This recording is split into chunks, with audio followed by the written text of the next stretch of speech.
You have one bad game. You think, all right, next week will be better. But it's not.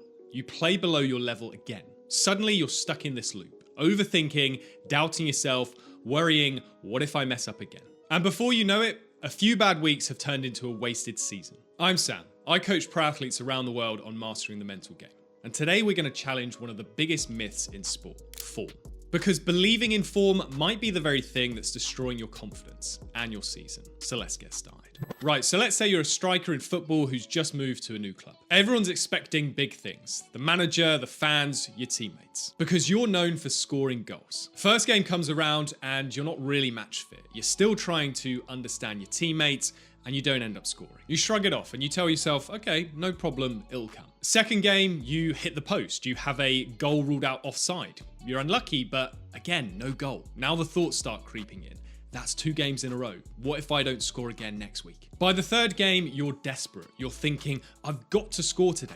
Every missed chance adds more pressure. You start overthinking simple finishes, second guessing yourself, playing safe instead of instinctively, and you don't score again. Fourth game, same story, but this time you go in thinking, I'm not going to score today again, am I? The goal feels half the size, the goalkeeper looks twice as big to you, and every touch feels heavier. What's happened there is that you've fallen into the trap of the self-fulfilling prophecy. A self-fulfilling prophecy is when a belief or an expectation directly influences your behavior in a way that makes that belief come true. So if you start believing that you're out of form, you subconsciously play like it. You move differently, you hesitate more, your body tightens up. And as a result, you perform worse, confirming the very thing that you feared. And that's the danger of this idea of form. Form is just a story that you tell yourself. It's not a real force that lingers between games. Just think about it. A week passes between matches. You've slept on it, you've trained, recovered, and reset physically. The heaviness of that bad performance doesn't actually exist anymore. It only lives in your head. But the moment you carry the last performance into the next one, you cloud your judgment. You're not responding to what's in front of you, you're responding to a memory. And that's what sets you up, often without even realizing it, to repeat the same mistakes again. Psychologically, this makes perfect sense because when your brain expects something, whether it's success or failure, it adjusts your attention, your emotions, and even your body to match that expectation. It's your brain's way of preparing you for what it thinks is about to happen. So if you expect another bad game, your mind and body are already halfway there. This is why the idea of form is so dangerous, because it's not real, but your belief in it makes it real. And when you buy into the myth of form, it doesn't just mess with your head. It directly sabotages the way that you perform as an athlete. And here are 3 of the biggest ways that it does just that. Firstly, when you start believing that you're out of form, you stop trusting your instincts. You go from playing to thinking about playing. Your brain goes from pure execution mode into analysis mode. What if I miss again? What if I mess this up? And that tiny delay between thought and action kills flow. You see this all the time in sports like golf. A golfer who's missed a short putt starts over-analyzing everything. Grip, pressure, stance, tempo, eye line, things that used to be automatic. The more they try to control the movement, the worse it gets. They're not lacking skill, they're just overloaded mentally. When you believe in form, you give those thoughts power, and suddenly every action feels like a test instead of a habit. The second killer is the physical side, anxiety. Once you start worrying about form, the body follows the mind. You tighten up, your breathing becomes shallow, your movements lose rhythm. You can see this in a sport like tennis all the time. A player who's been losing recently goes into a match thinking, I can't afford another bad start. Their grip tightens on their racket, their swings become shorter and stiffer. They start pushing the ball instead of hitting it freely. And because tension slows everything down, they start missing or overhitting even more, feeding that anxiety even further. The idea of form creates fear, and fear kills freedom. Then lastly, and maybe the most damaging, is that you stop taking risks. You stop doing the things that made you great in the first place. Take a basketball player who's missed a few shots in recent games. Instead of shooting when they're open, they start hesitating. They pass the ball off. They avoid that moment. But it's exactly those moments, the bold decisions, the risks that actually create confidence. When you stop taking them, you stay stuck. Believing in form makes you play small. It keeps you from truly expressing yourself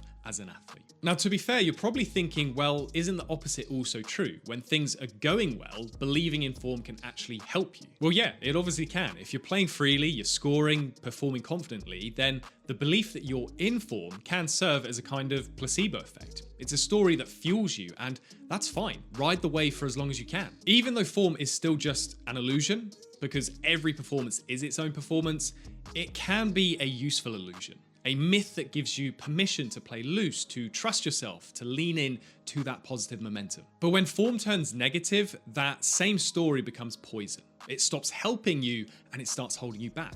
And as we've seen, believing that you're out of form only creates more of the very thing that you fear. So how do you break free from it? How do you stop believing in this myth altogether and learn to reset quickly when things don't go your way? Well, here are the main 3 things that I tell athletes that I work with. The first thing is to lean into what psychologists call the fresh start effect. It's this simple but powerful idea that when we experience a clear time or event boundary, like a new week, a new tournament, or even a new training block, our brains see it as a psychological reset button. Think about that surge of motivation and confidence that you get on January 1st of each year, or the first performance of your new season. You will have felt this before in many ways. It gives us permission to leave the past behind and start again with renewed motivation and focus. Every new performance is that opportunity, but you have to choose to see it that way. Because if you don't consciously control that narrative, your brain will default to replaying the old one. You'll go into the next game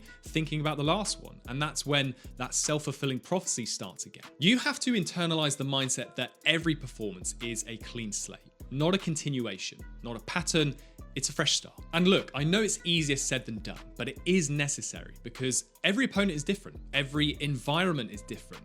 You're not the same athlete that you were last week. Even the conditions, the mood, your sleep, they're all new variables, so treat it as such. Interestingly, this fresh start mindset can also be induced by small physical or environmental changes. Something as simple as buying a new pair of boots, using a new bat or racket, or getting a haircut, or even finally replacing that old manky headband. All of these things create a subtle sense of newness that shifts signals to your brain that it's time to reset and start fresh. The second way to stop believing in the myth of form is to properly process your emotions after a tough game. A lot of athletes make the mistake of bottling things up. Frustration, guilt, embarrassment. If you don't deal with these feelings, you will carry them over into your next performance. And that's when this idea of bad form really starts to feel real. The key is to just be honest with yourself. Label your emotions as accurately as possible. Psychologists call this emotional granularity, the ability to identify and name your feelings in detail. Instead of saying, I feel angry or I feel disappointed, go deeper.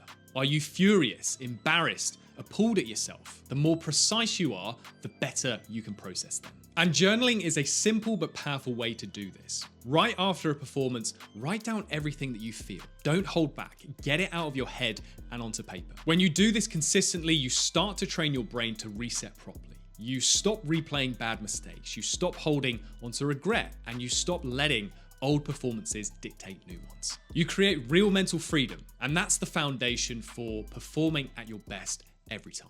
The last tip is a bit of a brain hack, and it's one of the most effective ways to break the cycle of negative form. Look, here's the reason negative form plagues us. What we're doing is taking a memory from long-term memory, such as a past mistake, a bad game, and we're dragging it back into short-term memory. We relive it, we refeel all the frustration, the embarrassment, and the tension. And just like that, your brain behaves as if that negative performance is happening right now again. So why not do the opposite? Why not prime yourself with positivity instead? Spend a few minutes reliving one of your best performances. Even if it was a year ago, 2 years ago, or even a couple of months ago, it literally doesn't matter. Focus on the moments where you were on fire, the perfect shot, the incredible play, the way that your body felt light and effortless. Watch actual video highlights if you can, or just close your eyes and visualize it in as much detail as possible. Here's the trick. The brain doesn't timestamp memories. Once you bring a positive memory from long-term memory into short-term memory,